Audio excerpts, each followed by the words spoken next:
सागर के तीन बत्ती स्थित कांग्रेस कार्यालय के पास जिला शहर कांग्रेस कमेटी के बैनर तले कांग्रेस की राष्ट्रीय केंद्रीय जांच एजेंसी का सहारा लेकर केंद्र की मोदी सरकार द्वारा नेशनल हेराल्ड मामले में बेवजह प्रताड़ित किए जाने के मामले में सरकार की दमनकारी नीति पर विरोध दर्ज कराने कांग्रेसियों ने एकत्रित होकर धरना देते हुए प्रदर्शन किया और जमकर केंद्र की मोदी सरकार पर भड़ास निकाल अपना आक्रोश जाहिर करते हुए केंद्रीय जांच एजेंसी ईडी और सीबीआई के सत्ता के नशे में भाजपा सरकार द्वारा दुरुपयोग कर विपक्ष के तौर पर जनता से जुड़े मुद्दों की आवाज को दबाने की साजिश करार दिया। इस दौरान आयोजित प्रदर्शन को बंडा विधायक तरवर सिंह, कांग्रेस की मेयर प्रत्याशी रही निधि सुनील जैन, शहर कांग्रेस की अध्यक्ष रेखा चौधरी सहित कई वक्ताओं ने संबोधित करते हुए सरकार पर विपक्ष की आवाज को चलने के उद्देश्य से किए जाने वाली किसी भी कार्रवाई से भयभीत नहीं होने का दम भर पूरी ताकत से उसका जवाब देने का इरादा भी जाहिर करते हुए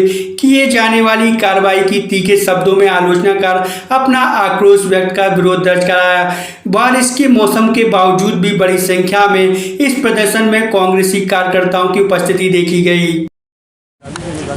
जैसा कि हमारी राष्ट्रीय अध्यक्षा है जो आदरणीय सोनिया गांधी को लेकर जो ईडी की जांच कराई जा रही है, सिर्फ उसका यही उद्देश्य है कि आने वाले समय में केंद्र में भी कांग्रेस की सरकार आने वाली है, प्रदेशों में भी कांग्रेस की सरकार आने वाली है। उस चीज़ को लेकर सिर्फ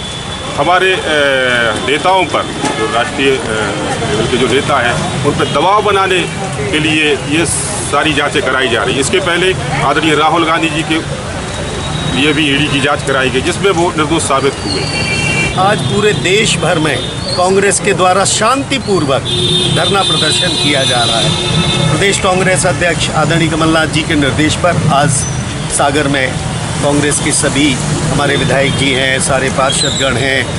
और जितने कांग्रेस के पदाधिकारी हैं, सारे लोग इस धरना प्रदर्शन में और इस भरी बारिश में एकत्रित हुए हैं। और हम सब लोग पूरी जनता को, सागर शहर को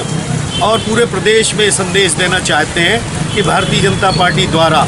ये बहुत बदले की इस तरह की कार्रवाई की जा रही है जो बहुत ही घिनौनी है। सोनिया जी लगातार काफ़ी समय से बीमार हैं, उनकी एक एज वाला फैक्टर भी है, लेकिन इन सबको ना देखकर जो है जहाँ जांच एजेंसियां हैं वो सभी लोग जानते हैं किस तरह कभी कोई थोड़ा सा विरोध करने लगता है भारतीय जनता पार्टी का तो उसके इनकम टैक्स के छापे पड़ जाते हैं, ईडी की जांच शुरू हो जाती। कई जांच एजेंसी देखा है, एक 40-50 साल कांग्रेस ने इस देश पर राज किया, कभी दुर्भावना नहीं हुई, कभी दुर्भावना अगर वो करते तो विपक्ष कभी ये दिखता नहीं भारतीय जनता पार्टी। और आज जब से ये लोग आए हैं ये इस तरह के ही काम कर रहे हैं, इसकी हम सब घोर निंदा करते हैं। बड़ा अच्छा उदाहरण है हमारे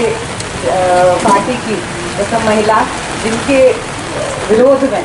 मतलब परेशान करने के उद्देश्य से जो भारतीय जनता पार्टी इस तरह का अवरोध पैदा कर रही है। मेरा तो कहना ये है कि उन्हें अच्छा काम करवाने ही नहीं देना, विपक्ष में मुझे लगता है उन्हें चाहिए ही नहीं है, उन्हें अपनी मर्जी से सब कुछ करना है। जो गंदी और कुत्सित विचारधारा वाले लोग हैं भारतीय जनता पार्टी में, और ताज़ा उदाहरण अभी के जो चुनाव हुए हैं उसमें सब कुछ जनता देख रही है और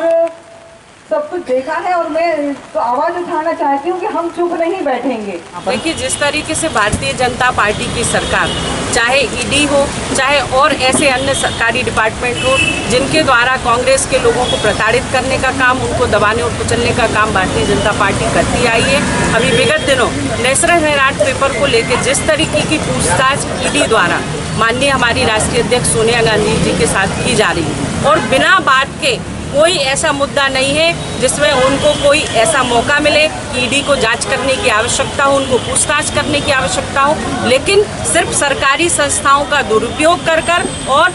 लोकतंत्र की हत्या करते हुए कहीं ना कहीं विपक्ष को परेशान करने का काम जो भारतीय जनता पार्टी के लोग कर रहे हैं। आज उसके विरोध में पूरे देश में और प्रदेश में धरना प्रदर्शन का आयोजन हम लोगों ने किया है, और इस धरने के माध्यम से हम देश और प्रदेश की जनता को यह बताना चाहते हैं कि इस देश में जो फिरकापरस्त ताकतें हैं, जो सरकारें हैं, जो विपक्ष को दबाने का काम कर रही है, विपक्ष इनसे ना डरेगा और ना दबेगा। चाहे वो ईडी का, चाहे इनकम टैक्स डिपार्टमेंट का, या चाहे ऐसी अन्य संस्थाओं का कितना भी दुरुपयोग वो कर ले, हम दबने वाले नहीं हैं और लगातार सड़कों पर आकर जनता की लड़ाई लड़ने का काम हम करेंगे।